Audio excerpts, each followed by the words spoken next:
সহজ লেসন তোমাদের সকলকে স্বাগত। আজকে আমরা অষ্টম শ্রেণীর প্রথম পর্যায়ক্রমিক মূল্যায়ন 2025 সালের ইতিহাস বিষয়ের সিলেবাস নাম্বার বিভাজন এবং সম্পূর্ণ উত্তর সহ প্রশ্নপত্র সম্পর্কে আলোচনা করব। তো চলো এই ভিডিওতে আমরা দেখে নিই ক্লাস 8-এর ফার্স্ট ইউনিট টেস্ট 2025 হিস্ট্রি সাবজেক্টের সিলেবাস, মার্কস ডিভিশন এবং এই কোশ্চেন পেপারের উত্তরগুলো। ওকে, দেখো কোন কোন অধ্যায় তোমাদের পড়তে হবে। দ্বিতীয় অধ্যায় যেটা রয়েছে আঞ্চলিক শক্তির উত্থান, আর 3 নম্বর অধ্যায় হচ্ছে ঔপনিবেশিক কর্তৃত্ব প্রতিষ্ঠান। এই দুটি অধ্যায় পড়তে হবে তোমাদের প্রথম ইউনিট টেস্টের পরীক্ষার জন্য। আর এবছর তোমাদের পরীক্ষার পূর্ণমান থাকবে 30 নম্বর, সময় থাকবে 1 ঘন্টা। ওকে, প্রথম ইউনিট টেস্টের পরীক্ষায় দেখো প্রথমে 6টি এমসিকিউ প্রশ্ন দেওয়া থাকবে, 1 নম্বর মানের প্রশ্ন। এগুলো তোমাদের সঠিক উত্তর বেছে নিয়ে লিখতে হবে। 6 নম্বর এই প্রশ্নগুলো তোমাদের যে আঞ্চলিক শক্তির উত্থান এই অধ্যায় থেকে থাকবে 4টি প্রশ্ন, আর ঔপনিবেশিক কর্তৃত্ব প্রতিষ্ঠান সেখান থেকে থাকবে 2টি প্রশ্ন। এরপর 4টি এসিকিউ প্রশ্ন দেওয়া থাকবে, 1 নম্বর মানের প্রশ্ন, 4 নম্বর, 2টি অধ্যায় থেকে 2টি করে 4টি প্রশ্ন দেওয়া থাকবে। নেক্সট হচ্ছে তোমাদের 2 নম্বর মানের প্রশ্নের উত্তর লিখতে হবে 2টি, 2 দুগুণে 4 নম্বর, 4টি প্রশ্ন দেওয়া থাকবে, 2টি অধ্যায় থেকে 2টি করে প্রশ্ন দেওয়া থাকবে 4টি, সেখান থেকে 2টির উত্তর লিখতে হবে। এরপর 3 নম্বর মানের প্রশ্ন তোমাদের লিখতে হবে 2টি, 3 দুগুণে 6 নম্বর, এখানেও তোমাদের 2টি করে প্রশ্ন দেওয়া থাকবে, 2টি অধ্যায় থেকে 2টি করে 4টি প্রশ্ন দেওয়া থাকবে, সেখান থেকে 2টির উত্তর লিখতে হবে। আর 5 নম্বর মানের প্রশ্ন তোমাদের লিখতে হবে 2টি, 5 দুগুণে 10 নম্বর, এখানেও তোমাদের 4টি প্রশ্ন দেওয়া থাকবে এবং 4টির মধ্যে 2টির উত্তর করতে হবে। ঠিক আছে, এরকম প্যাটার্নে কিন্তু প্রশ্ন দেওয়া থাকবে, টোটাল 30 নম্বর এবং সময় থাকবে তোমাদের 1 ঘন্টা।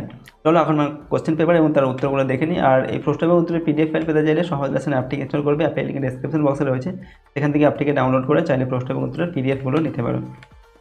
দেখো 1 নম্বর প্রশ্ন দেওয়া আছে, সঠিক উত্তরটি বেছে নিয়ে বাক্যটি সম্পূর্ণ করো। 6টা প্রশ্নের উত্তর এখানে লিখতে হবে। ঠিক আছে, প্রথমে প্রশ্নের মান 1 নম্বর করে 1 × 6 = 6। 1 নম্বর থেকে বলা হচ্ছে অন্ধকূপ হত্যার প্রচারক ছিলেন Roger Drake, Akshay Kumar Maitreya, Holwell না রবার্ট ক্লাইভ। তো অন্ধকূপ হত্যার প্রচারক ছিলেন কে? উত্তর হচ্ছে হলওয়েল। 2 নম্বর এশিয়াটিক সোসাইটি প্রতিষ্ঠা করেন Jonathan Duncan, William Jones, Warren Hastings, William Carey. তো এশিয়াটিক সোসাইটি প্রতিষ্ঠা করেন, উত্তর লিখবে উইলিয়াম জোন্স। 3 নম্বর পলাশীর যুদ্ধ সংঘটিত হয়েছিল 1756, 1757, 1759 খ্রিস্টাব্দে। তো পলাশীর যুদ্ধ সংঘটিত হয়েছিল 1757 খ্রিস্টাব্দে। এরপর অধীনতামূলক মিত্রতার নীতি প্রয়োগ করেন Lord Wellesley, Lord Cornwallis, Lord Dalhousie. উত্তর লিখবে লর্ড ওয়েলেসলি অধীনতামূলক মিত্রতা নীতি প্রয়োগ করেন। নেক্সট 5 নম্বর 1764 খ্রিস্টাব্দে বাংলার নদীপথগুলি জরিপ করেন ফ্র্যাঙ্কল্যান্ড, ক্যামেরন না জেমস রেনেল। সঠিক উত্তর হবে জেমস রেনেল। ঠিক আছে, 1764 খ্রিস্টাব্দে বাংলার নদীপথগুলি জরিপ করেন জেমস রেনেল। সলভ্যাইয়ের চুক্তি হয় 1775 খ্রিস্টাব্দে, 1780 খ্রিস্টাব্দে, 1782 খ্রিস্টাব্দে, 1785 খ্রিস্টাব্দে। তো সলভ্যাইয়ের চুক্তি স্বাক্ষরিত হয় কত খ্রিস্টাব্দে? 1782 খ্রিস্টাব্দে। ঠগী দস্যুদের দমন করেন Sleeman, Warren Hastings, Dalhousie, William Jones. তো এখানে উত্তর লিখবে স্লিম্যান। ঠিক আছে, নেক্সট হচ্ছে স্বেচ্ছায় অধীনতামূলক মিত্রতা নীতি মেনে নিয়েছিলেন সাদাত খান, হায়দ্রাবাদের নিজাম, হায়দার আলী, টিপু সুলতান। তো সঠিক উত্তর এখানে কী হবে? হায়দ্রাবাদের নিজাম স্বেচ্ছায় অধীনতামূলক মিত্রতা নীতি মেনে নিয়েছিলেন। এরপর হচ্ছে দেখো তোমাদের 2 নম্বর দাগে যে কোনো 4টি প্রশ্নের উত্তর এখান থেকে লিখতে হবে। 1 × 4 = 4। 2-1 প্রশ্ন, বাংলায় ভয়ানক দুর্ভিক্ষ দেখা দিয়েছিল ড্যাশ খ্রিস্টাব্দে। উত্তর হচ্ছে 1770 খ্রিস্টাব্দে বাংলায় ভয়ানক দুর্ভিক্ষ দেখা দিয়েছিল। এরপর সত্যবিলোপ নীতি প্রবর্তন করেন ড্যাশ। তো লর্ড ডালহৌসি সত্যবিলোপ নীতি প্রয়োগ করেন। এরপর হচ্ছে বা প্রবর্তন করেন, শূন্যস্থান পূরণ করতে বলা হচ্ছে কলকাতা মাদ্রাসা প্রতিষ্ঠা করেন ড্যাশ। তো কলকাতা মাদ্রাসা প্রতিষ্ঠা করেন ওয়ারেন হেস্টিংস। নেক্সট হচ্ছে বাংলায় দ্বৈত শাসন ব্যবস্থা কে প্রবর্তন করেন? উত্তর হচ্ছে রবার্ট ক্লাইভ বাংলায় দ্বৈত শাসন ব্যবস্থা প্রবর্তন করেন। কোন পন্থা অবলম্বন করে অযোধ্যাকে কোম্পানি সাম্রাজ্যভুক্ত করেন? ডালহৌসি। উত্তর লিখব অপশাসনের অভিযোগ এনে। এরপর শ্রীরামপুরের মিশনারিদের মধ্যে উল্লেখযোগ্য ছিলেন কে? উত্তর হচ্ছে উইলিয়াম কেরি ছিলেন শ্রীরামপুরের মিশনারিদের মধ্যে উল্লেখযোগ্য। 3 নম্বর থেকে যে কোনো 2টি প্রশ্নের উত্তর লিখতে হবে 2-3টি বাক্যে। প্রশ্নের মান 2 নম্বর করে, 2 দুগুণে 4 নম্বর এখানে দেওয়া আছে। 1 প্রশ্ন কর্নওয়ালিস কোড কি? এখানে উত্তর লিখবে দেখো 1793 সালে লর্ড কর্নওয়ালিস কোম্পানির কর্মচারীদের মধ্যে দক্ষতা ও নৈতিকতা, দায়িত্ববোধ, নিয়মানুবর্তিতা বৃদ্ধি করার জন্য যে সকল নিয়ম বিধিবদ্ধ করেছিলেন তাকে বলা হয় কর্নওয়ালিস কোড। প্রশাসনিক দক্ষতা বৃদ্ধি করা ছিল এর প্রধান লক্ষ্য। পরবর্তীকালে কর্নওয়ালিসের কোড পরোক্ষভাবে ভারতের সিভিল সার্ভিসের ভিত্তি রচনা করেছিল। নেক্সট হচ্ছে 3-2 নম্বর কত খ্রিস্টাব্দে কোথায় ইম্পিরিয়াল কোড তৈরি হয়? তো রেগুলেটিং আইন অনুযায়ী 1774 খ্রিস্টাব্দে কলকাতায় ইম্পিরিয়াল কোড স্থাপিত হয়। এরপর 3-2 নম্বর ইজারাদারি ব্যবস্থা বলতে কী বোঝেন? 5 বছরের জন্য নিলাম ডেকে জমিদারি কোনো ব্যক্তির হাতে দেওয়া হয় তাকে বলে ইজারাদারি ব্যবস্থা। ওয়ারেন হেস্টিংস 1772 খ্রিস্টাব্দে ইজারাদারি ব্যবস্থা চালু করেন। তিনের 4 নম্বর বক্সারের যুদ্ধ কবে কাদের মধ্যে হয়েছিল? তো 1764 খ্রিস্টাব্দে অক্টোবর মাসে বাংলার নবাব মীর কাসিম, অযোধ্যার নবাব সুজাউদ্দৌলা ও মোগল সম্রাট দ্বিতীয় শাহ আলমের যৌথ বাহিনীর সঙ্গে ব্রিটিশ ইস্ট ইন্ডিয়া কোম্পানির বক্সার যুদ্ধ হয়। এখানে দেখো 4টি প্রশ্ন দেওয়া আছে, প্রশ্নের তোমাদের 2টি প্রশ্নের উত্তর এখান থেকে লিখতে হবে, ঠিক আছে। এবার 4 নম্বর দেখে যে কোনো 2টি প্রশ্নের উত্তর দাও, 4-5টি বাক্যে লিখতে হবে প্রশ্নের উত্তরগুলো। প্রশ্নের মান হচ্ছে 3 নম্বর করে, 3 দেখুন 6 নম্বর দেওয়া আছে। তার একের প্রশ্ন, উডের প্রতিবেদন সম্পর্কে কি জানো? তো 1854 খ্রিস্টাব্দে জুলাই মাসে বোর্ড অফ কন্ট্রোলের সভাপতি চার্লস উড শিক্ষা সংক্রান্ত একটি প্রতিবেদন পেশ করেন, যা উডস ডেসপ্যাচ নামে পরিচিত। এই ডেসপ্যাচের মাধ্যমে ঔপনিবেশিক সরকারকে প্রাথমিক থেকে বিদ্যালয় স্তর পর্যন্ত একটি সুগঠিত শিক্ষা কাঠামো গড়ে তোলার পরামর্শ দেওয়া হয়। এই প্রতিবেদনের সুপারিশে কলকাতা, বোম্বাই ও মাদ্রাজে 3টি বিশ্ববিদ্যালয় গড়ে ওঠে। 2 নম্বর টিকা লিখতে হবে অধীনতামূলক মিত্রতা নীতি। ব্রিটিশ কোম্পানির গভর্নর জেনারেল লর্ড ওয়েলেসলি কোম্পানির সাম্রাজ্য বিস্তারের উদ্দেশ্যে ভারতের দেশীয় রাজ্যগুলির স্বাধীনতা ও সার্বভৌমত্ব হস্তক্ষেপ করে তাদের অভ্যন্তরীণ বিষয়ে নিজেদের নিয়ন্ত্রণ প্রতিষ্ঠা করার এক নীতি প্রণয়ন করেন, যা ইতিহাসে অধীনতামূলক মিত্রতা নীতি নামে পরিচিত। হায়দ্রাবাদের নিজাম প্রথম অধীনতামূলক মিত্রতা নীতি গ্রহণ করেন। এরপর দেখো 4-এর 3 নম্বর দেখো প্রশ্ন, পলাশির লুণ্ঠন কি? উত্তর লিখবে ব্রিটিশ কোম্পানি মির্জাফরকে সহায়তা করার বিনিময়ে অবাধে সম্পদ হস্তগত করতে থাকে। পলাশির যুদ্ধের পর সিরাজের কলকাতা আক্রমণের অজুহাতে 1,77,00,000 টাকা ক্ষতিপূরণ নেয় কোম্পানি। তার উপরে ক্লাইভ সহ কোম্পানির উঁচু পদাধিকারীরা মির্জাফরের থেকে প্রচুর সম্পদ ব্যক্তিগতভাবে পেয়েছিলেন। সব মিলিয়ে পলাশির যুদ্ধের পর প্রায় 3 কোটি টাকার সম্পদ মির্জাফরের থেকে আদায় করে ব্রিটিশ কোম্পানি। বহু ঐতিহাসিক কোম্পানির তরফে এই অর্থ আত্মসাৎকে পলাশির লুণ্ঠন বলে অভিহিত করেছেন। 4 নম্বর ব্রিটিশ প্রেসিডেন্সি ব্যবস্থা কাকে বলে? উত্তর লিখবে ব্রিটিশ ইস্ট ইন্ডিয়া কোম্পানি ছিল একটি বণিক সংস্থা। ভারতীয় উপমহাদেশে বাণিজ্যের স্বার্থে তারা ভারতের বিভিন্ন অঞ্চলে কতগুলি ঘাঁটি তৈরি করেছিল, ঠিক আছে। এই ঘাঁটিগুলির মধ্যে ছিল মাদ্রাজ, বোম্বাই ও কলকাতা। পরে এই 3টি বাণিজ্য ঘাঁটিকে কেন্দ্র করে যে ব্যবস্থা গড়ে ওঠে তাকে ব্রিটিশ প্রেসিডেন্সি ব্যবস্থা বলা হয়। এখান থেকেও তোমাদের কিন্তু 2টি প্রশ্নের উত্তর লিখতে হবে। এবার দেখো 5 নম্বর দেখে যে কোনো 2টি প্রশ্নের উত্তর লিখতে হবে এখান থেকেও, আর 10টি বাক্যে প্রশ্নের মান 5 নম্বর করে, 5 × 10 নম্বর। 5-এর 1 নম্বর দেখে পলাশির যুদ্ধের কারণগুলি আলোচনা করো। তো দেখো আমরা উত্তর লিখছি, নবাব আলীবর্দী খানের মৃত্যুর পর বাংলার নবনিযুক্ত নবাব সিরাজদৌল্লার সঙ্গে ইংরেজ ইস্ট ইন্ডিয়া কোম্পানির বিরোধের ফলশ্রুতি হলো 1757 খ্রিস্টাব্দে 23শে জুন পলাশির যুদ্ধ। এই বিরোধের পিছনে ছিল নানা কারণগুলি আমরা এক এক করে লিখি। দেখো, নাম্বার 1 হচ্ছে কোম্পানির ষড়যন্ত্র। সিরাজ বিরোধী ঘসেটি বেগম এবং শৌকত জংয়ের সঙ্গে কোম্পানি ষড়যন্ত্রে লিপ্ত হলে ক্ষুব্ধ নবাব সিরাজ কোম্পানিকে উচিত শিক্ষা দিতে সচেষ্ট হন। 2 নম্বর হচ্ছে রীতির অবমাননা। নবাব পদে সিরাজের রাজ্যাভিষেক অনুষ্ঠানে ইংরেজ কোম্পানি গড়হাজির ছিল, উপরন্তু চিরাচরিত রীতি মেনে নবাবকে কোনো উপঢৌকনও না পাঠানোয় সিরাজ রুষ্ট হন। 3 নম্বর হচ্ছে অবৈধ দুর্গ নির্মাণ।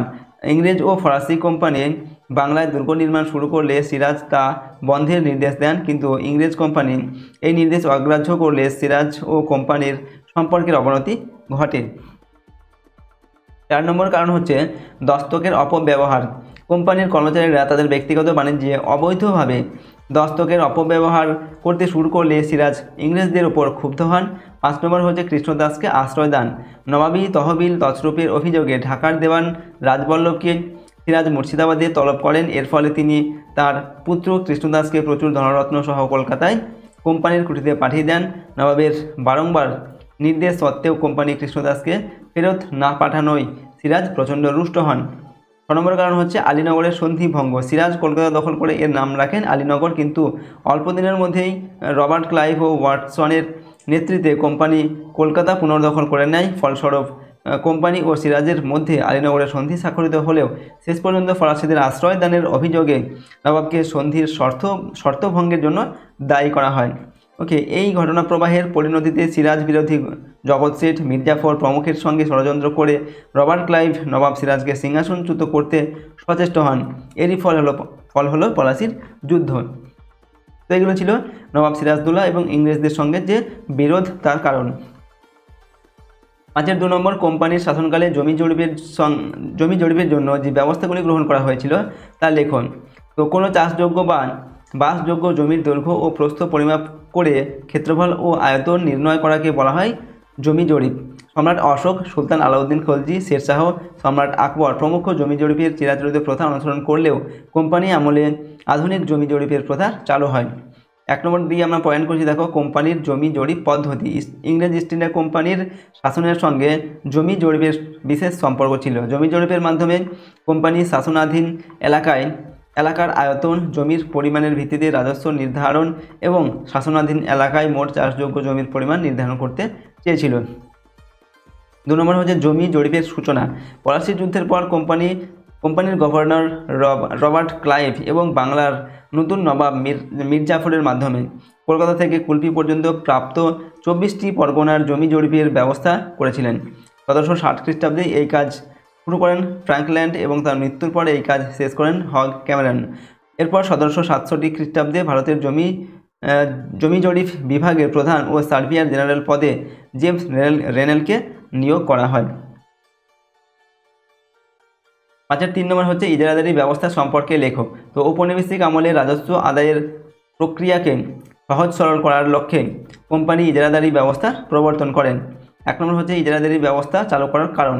1772 খ্রিস্টাব্দে লর্ড ওয়ারেন হেস্টিংস দ্বারা প্রবর্তিত পাঁচশালা বা ইজারাদারি বন্দোবস্ত চালু করার পিছনে কারণগুলি ছিল 1 নম্বর হচ্ছে নিলামের মাধ্যমে জমি ইজারা দিয়ে সর্বাধিক রাজস্ব আদায় করা। 2 নম্বর হচ্ছে বাংলায় ভূমি রাজস্ব ব্যবস্থা সম্পূর্ণভাবে কোম্পানির স্বার্থে কাজে লাগানো এবং 76-এর মন্বন্তরের পর রাজস্বের ঘাটতি পূরণ করা।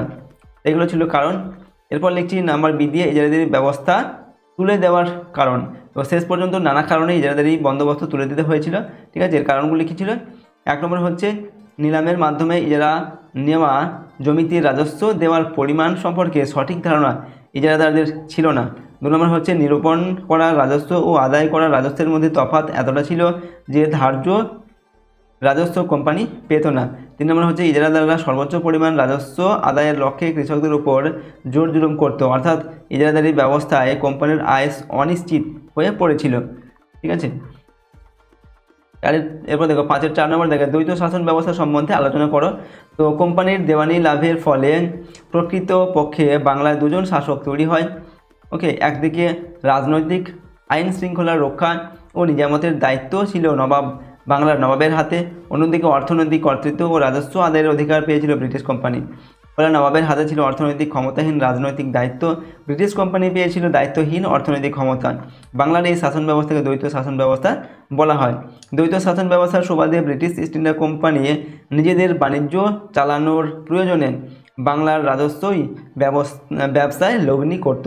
1765 খ্রিস্টাব্দ থেকে 1772 খ্রিস্টাব্দ পর্যন্ত বাংলায় দ্বৈত শাসন চলেছিল। এই সময়ে ব্রিটিশ কোম্পানির একমাত্র লক্ষ্য ছিল যত বেশি সম্ভব রাজস্ব আদায় করা।